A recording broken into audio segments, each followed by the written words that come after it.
Julian Vane was a master horologist, a man who could fix any timepiece from ancient sundials to precision Swiss movements. His workshop in the fog-drenched streets of London was filled with the rhythmic tick-tock of 1,000 hearts made of brass and steel. He used to say that time was a river, steady and predictable. He was wrong. Time is a predator.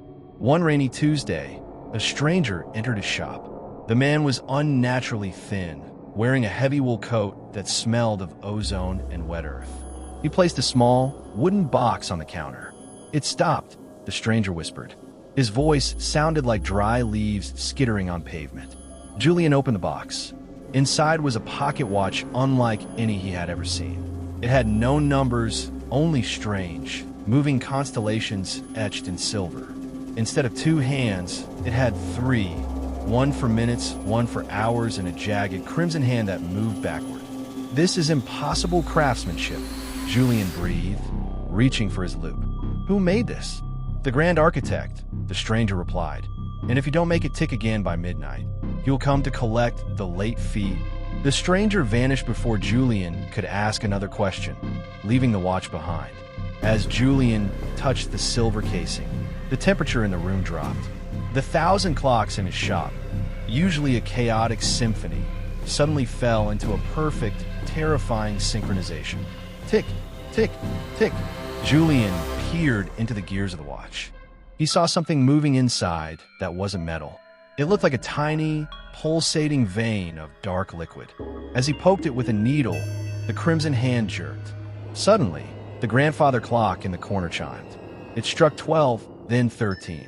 The walls of the workshop began to stretch. The shadows of the hanging pendulums didn't sway.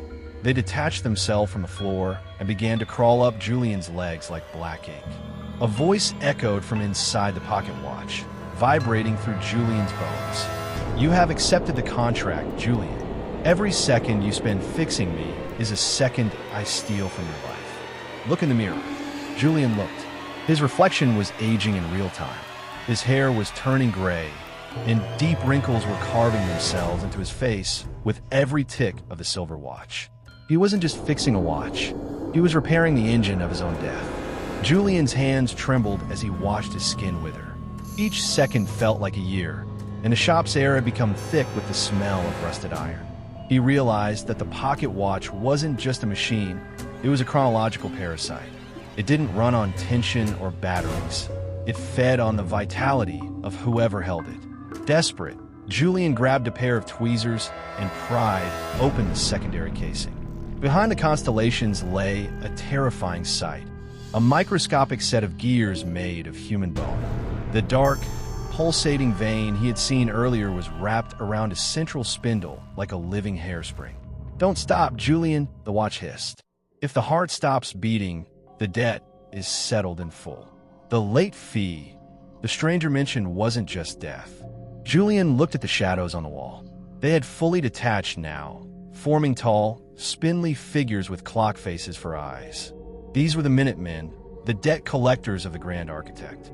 They stood in the corners of his shop, vibrating with a high-pitched mechanical hum, waiting for the watch to fail. Julian knew he couldn't fix the watch with standard tools. He needed a donor. He remembered an old legend among horologists about the Great Gearbox, a mythic realm behind the curtain of time where the seconds were forged. If he could find a way to reverse wind the mechanism, he could steal time back from the void. He looked at his workbench. A small sparrow had flown in through the open window earlier and was now perched on a shelf. Julian felt a pang of guilt, but the reflection in the mirror showed a man who looked 80 years old. He reached out and touched the sparrow with the watch's crimson hand. In an instant, the bird turned to dust. The crimson hand jerked forward, and Julian's skin smoothed. Color returned to his hands. He had gained back maybe an hour, but the sparrow was gone, erased from history. The watch had converted the bird's future into Julian's present. But the Minutemen moved closer. They didn't like the theft. One of them reached out a metallic finger and touched a grandfather clock. The wood of the clock began to rot instantly, turning into a pile of sawdust. "Borrowed time is bitter, Julian," the shadows whispered. "The Grand Architect wants the master, not the sparrow." To fix the veil, you must enter the gearbox. Suddenly, the floor of the workshop began to rotate. The floorboards turned into massive, interlocking wooden gears. Julian realized the shop wasn't on solid ground anymore. He was being pulled down into the substrata of reality. He held the watch tight. If he fell into the gears, he'd be crushed into a billion moments. The floor of the workshop didn't just fall, it unfolded. Julian clung to his workbench as the wood groaned and transformed. He was no longer in London. He was suspended in a cavernous void filled with the deafening roar of grinding metal. This was the Great Gearbox. Massive bronze wheels, miles in diameter, turned slowly in the dark, their teeth clicking with the force of tectonic plates. Pendulums the size of skyscrapers swung overhead, cutting through the thick, amber-colored mist. "Careful where you step," a voice rang out over the mechanical thunder. "The seconds here are sharp enough to shave the skin off your soul." A woman stepped out from behind a massive brass pillar. She wore a flight suit from the early 20th century, grease-stained and tattered. Her eyes were a piercing, glowing blue, but they didn't blink. This was Alara. "I was a pilot," she said, looking at the silver watch in Julian's hand. "I tried to fly faster than the sun in 1922. I hit the veil instead. I've been the oil for these gears ever since." She showed him her hands. They weren't flesh. They were coated in a thick, black, iridescent liquid. "This is the oil of Soros. It's the only thing that keeps the Great Gearbox from seizing up. It's made from the regrets of people who wish they had more time." Alara explained the terrifying truth. The watch Julian held was the key to the veil of yesterday. The Grand Architect used it to prune the timeline. When someone made a mistake so great it threatened the design, the architect would send the watch to a master horologist. "If you fix it," Alara warned, "you aren't repairing a timepiece. You are realigning the veil to erase a specific moment in history." But to power the change, the watch needs a massive fuel injection of living years. Suddenly, the crimson hand on the watch began to spin violently. The Minutemen appeared out of the amber mist, their clock-face eyes spinning in opposite directions. They weren't just watching anymore. They were carrying long, hook poles made of sharpened minute hands. "They're early," Alara hissed, pulling a jagged wrench from her belt. "The watch has detected a leak. It's draining the gearbox itself." A massive gear nearby began to slow down. In the distance, Julian heard a sound like 1,000 glass windows shattering. The sound of a now becoming a never, because the watch was broken. A piece of the world above was literally stopping. "You have to lubricate the spindle, Julian," Alara shouted. "Use the oil. But be warned, once you touch the regrets of the dead, you'll never see the future the same way again." Julian looked at the black, shimmering pool of oil at the base of the pillar. To save himself and the world above, he had to plunge his hands into the collective grief of 1,000 years. Julian knelt beside the massive spindle, the silver watch burning like a hot coal in his pocket. He hesitated for only a second before plunging his hands into the oil of Soros. The effect was a psychic tidal wave. He didn't just feel the liquid, he felt the people. He heard the scream of a father who arrived a minute too late to save his child, the whisper of a lover who left a word unsaid, the silent agony of a king who watched his empire crumble in a single afternoon. The oil was a concentrate of human almosts. "It's too much," Julian shrieked, his eyes turning as black as the liquid. "Channel it," Alara yelled, swinging her wrench to parry a strike from a Minuteman. "Focus on the gears. Give them the friction they crave." Julian pressed his oil-slicked hands against the central spindle of the Great Gearbox. The black liquid hissed as it touched the glowing brass. Immediately, the grinding roar of the machinery smoothed into a deep, rhythmic hum. Julian felt a surge of power. He could feel the vibrations of every clock in London, every heartbeat in the world. He was, for a moment, the assistant architect. But the dead was not so easily cheated. The Minutemen in the mist didn't retreat. Instead, they began to collide with one another, their metallic bodies melting and fusing. They stacked upward, limbs interlocking like a complex puzzle, until they formed a 20-foot-tall horror, the Pendulum Executioner. The creature's chest was a massive, exposed clock face with a swinging blade for a pendulum. Its head was a cluster of spinning gears that emitted a sound like a screaming whistle. Fraud. The creature boomed, the sound vibrating through the brass floor. You lubricate the machine with stolen tears. The price is still outstanding. The executioner raised its arm, a massive blade shaped like a cathedral's clock hand, and swung. The strike was so fast it blurred through time itself. Elara pushed Julian out of the way, taking the blow. The blade didn't draw blood, it drew light. Elara's form began to flicker and turn translucent. The executioner was unmaking her, deleting her presence from the gearbox. Julian, the watch, she gasped, her voice sounding like a distant radio signal. It's a battery. Reverse the polarity, give the time back. Julian looked at the watch. He had a choice. He could use the energy stored in the watch to boost his own lifespan and escape back to the surface, leaving Elara to be erased forever. Or he could empty the watch into the gearbox to stabilize her existence, but would leave him an old man once again, trapped in the dark. The pendulum executioner raised its blade for the final strike. The pendulum executioner's blade descended like a falling guillotine. In that frozen microsecond, Julian didn't choose himself. He thrust the silver pocket watch into the path of the blade. Crack! The silver casing didn't just break, it detonated. The energy Julian had stolen from the sparrow, combined with the oil of sorrows, erupted in a shockwave of chronological distortion. Elara's flickering form solidified as the burst of time re-anchored her to the present, but the watch was ruined. From the shattered guts of the timepiece, the dark soul vein didn't die. It expanded, uncoiling like a serpent made of smoke and rusted wire. It grew until it stood taller than the executioner, shifting into the shape of a man, wearing robes made of clock springs. I am free, the figure hissed. Its voice was the sound of 1,000 watches stopping at once. I am Silas the Elder, the first watchmaker. For eons, I was the heart of that cage. No more. Silas didn't attack Julian.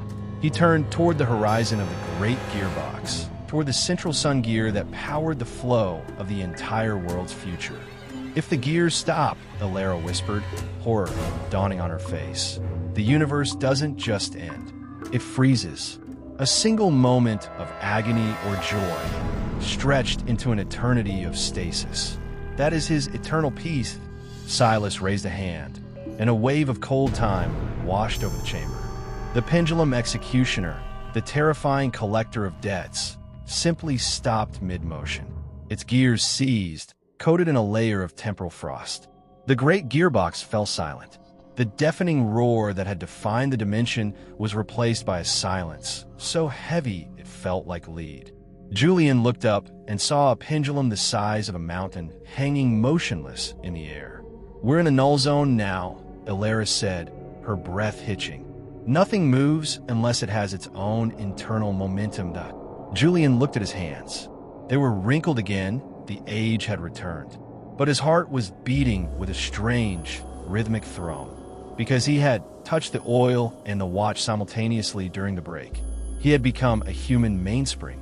He's heading for the sun gear to jam the teeth, Julian said, his voice raspy with age. If he reaches it, the now becomes forever. We can't walk there, Elara said, pointing to the infinite gaps between the frozen gears. But we can jump. She grabbed Julian's hand. Because he was the mainspring, his touch granted her the ability to move through the frozen time. Together, they began a perilous trek across the teeth of the world, leaping from one stationary bronze mountain to the next, while Silas the Elder drifted toward the center of existence like a dark ink blot on a golden map. The silence of the null zone was absolute, a heavy pressure that made Julian's ears ring. They stood at the edge of a massive precipice. Below them lay the infinite seconds, a swirling abyss of discarded moments that looked like jagged glass. There it is, Elara pointed. The bridge of seconds. It wasn't a solid structure. It was a series of shimmering, translucent platforms that appeared and disappeared in a rhythmic sequence, mimicking the tick of a watch. Each platform only existed for exactly 1/60th of a minute. If your foot was still on it when the second passed, you fell into the abyss of the never was. Silas the Elder was already halfway across, gliding effortlessly. He didn't need platforms. He was the wind of time itself. To slow them down, he gestured behind him, and the frost on the frozen gears began to move. The frost didn't melt, it stood up. It formed the rust shadows, jagged, skeletal figures made of oxidized copper and broken glass. They moved with a terrifying, twitching speed, their joints clicking like a fast-forwarded film. They aren't trying to kill us, Julian realized, watching the shadows swarm the start of the bridge. They're trying to pin us down until the platform vanishes. Hold my hand, Julian, Alara cried. You're the mainspring. You provide the now. I'll provide the direction. They leapt. The first platform felt like stepping on a vibrating drumhead. Tick. They jumped to the second. Tick. A rust shadow lunged, its fingers like rusted needles. Alara kicked it back into the void, but the impact slowed them down. The third platform began to fade. Jump, Julian. Now. They cleared the gap just as the platform dissolved into light. Julian felt his age weighing on him.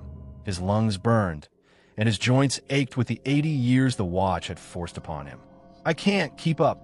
Julian gasped, his heart fluttering. You are a fool, Julian Vane. Silas's voice echoed from the far side of the bridge. Why fight for a future that only leads to a grave?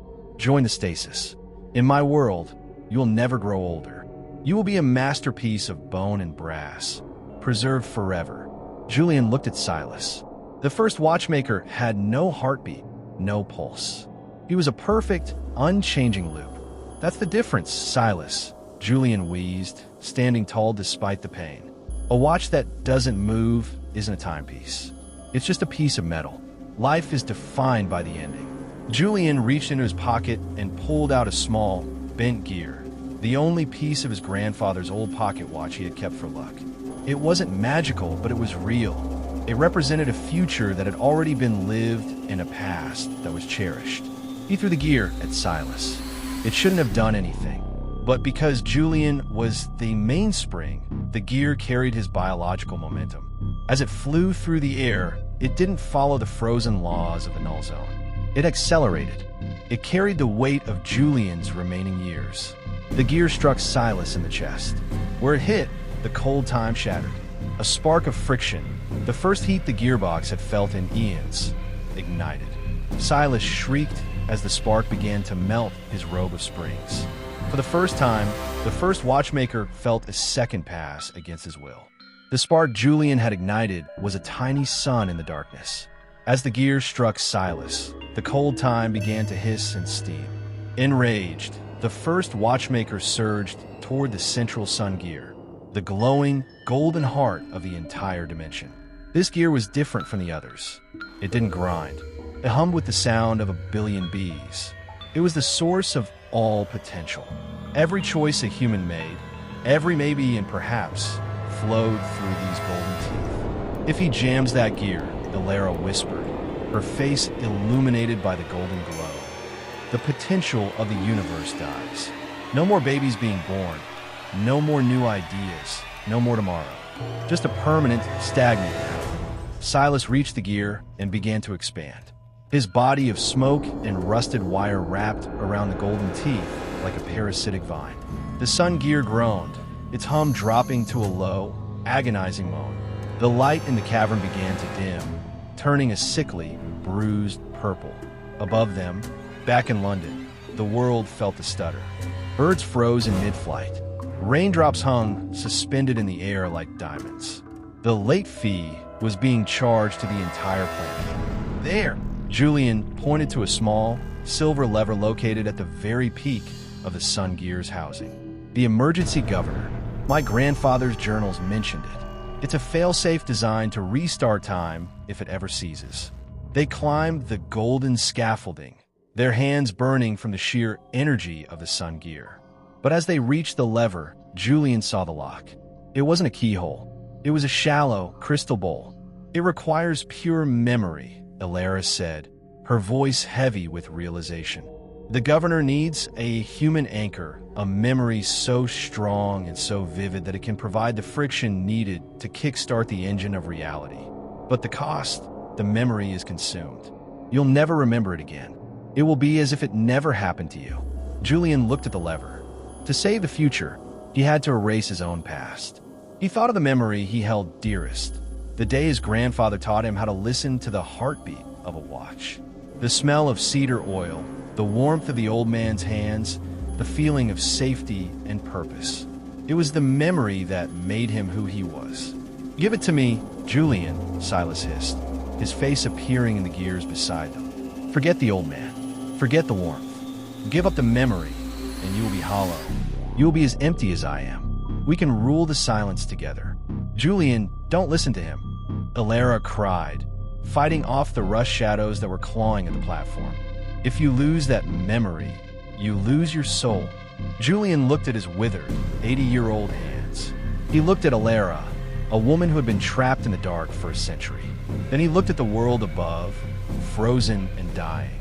"A watchmaker's job," Julian said, tears blurring his vision, "is to make sure the time keeps moving, even if he doesn't get to see the next hour." He placed his forehead against the crystal bowl. He visualized the workshop, the sunlight on the workbench, the smile of his grandfather. He felt the memory being pulled out of his mind like a golden thread. The bowl began to glow with a blinding white light. The moment Julian's memory touched the crystal bowl, the world didn't just move, it rebounded. The white light from the governor hit the Sun-Gear, and the golden teeth let out a sound like a thunderclap. The friction was so intense that it created a temporal feedback loop. Reality began to fold in on itself, trapping the platform, Silas, and Julian in a pocket of accelerated time. Outside the loop, a single second passed. Inside, 1,000 years began. Julian felt his body shifting, his cells vibrating at impossible speeds. He watched Silas, the smoke and wire entity, begin to scream. But as the pure memory of the grandfather's workshop washed over Silas, the monster's form began to change. The rusted wire smoothed into silver. The smoke solidified into flesh. Silas's face began to transform, mirroring Julian's own. What is this?" Julian gasped, his voice echoing through a millennium. "You don't recognize the ending, Julian?" Silas's voice was no longer a hiss. It was a sob. "I am not the first watchmaker. I am the last." In the flickering light of the loop, Julian saw a vision of a future that hadn't happened yet. He saw himself, decades from now, becoming so obsessed with fixing time that he eventually tried to stop it to prevent the death of his loved ones. He saw himself entering the gearbox, becoming corrupted by the oil of sorrows, and eventually being cast back to the beginning of time as Silas. Silas was Julian's own grief made manifest. The first watchmaker was a version of Julian who had failed the test, a man who chose a frozen memory over a moving future. "I try to save us," Silas roared, lunging at Julian. "I try to stop the clock so the funeral would never happen. I wanted to keep the workshop forever." The two Julians, the old man and the ghost, clashed in the center of the Sun-Gear. It wasn't a fight of blades, but of will. Silas fought with the weight of a billion regrets, trying to pull Julian back into the stasis. Julian fought with the empty space where his favorite memory used to be. "You can't save the past by killing the future," Julian yelled. He realized that the only way to break the loop was to accept the very thing he feared: loss. He reached out and grabbed Silas, not to strike him, but to embrace him. He shared the emptiness in his mind, the peace of the forgotten memory. The contact was like a short circuit. Silas's body began to dissolve into golden sparks. "The memory," Silas whispered, his eyes finally clearing. "It was beautiful, wasn't it?" "I don't know," Julian said, a single tear falling into the gears. "I can't remember it, and that's why it works." With a final, blinding flash, Silas the Elder vanished. The loop shattered. The Sun-Gear let out a triumphant hum and began to spin with a power that shook the very foundations of the void. The disappearance of Silas didn't bring peace, it brought the owner. As the Sun-Gear resumed its thunderous rotation, the amber mist of the Great Gearbox cleared. The Minutemen and the Rush shadows didn't just vanish, they froze and melted. The mechanical roar of the dimension softened into a rhythmic, terrifyingly calm pulse. A figure descended from the heights of the golden scaffolding. It didn't walk. It stepped through the air as if moving through the frames of film. This was the Grand Architect. He was a tall, slender man dressed in a suit that shifted colors like oil on water, and his face was a polished mirror. When Julian looked at him, he saw his own face, old, tired, and gray. The loop is closed. The architect spoke, his voice sounding like a billion clocks ticking in perfect unison. The anomaly has been reabsorbed. You have performed a service, Julian Vane. You fixed the unfixable. I didn't fix a watch, Julian said, his voice trembling. I fixed a man. The architect tilted his mirror face. In this realm, they are the same, but the late fee remains. You have used sparrow time, you have used the oil of sorrows, and you have burned a memory to kickstart the sun. The balance is skewed. The architect raised a hand, and a massive ledger appeared, its pages made of shimmering light. You are now a temporal outlaw. You know the machinery. You have touched the gears. You cannot simply walk back into London and buy a loaf of bread. Your presence would cause every clock you pass to melt. So what happens now? Alara asked, stepping forward, her hand still clutching Julian's. I offer a choice, the architect said. Option 1, you stay. You become the new master of the escapement. You will live for 10,000 years, ensuring the gears never cease. You will be a god of the seconds, but you will never feel the sun on your face again. Julian looked at the infinite bronze horizon, a god of a lonely, metallic kingdom. Option 2, you return. I will grant you 1 hour of real time in your workshop. After that hour, the debt is collected. You will have no future, no legacy, and you will die as a man who forgot his own heart. But you will be home. Julian looked at Alara, and her. The architect's mirror face flickered.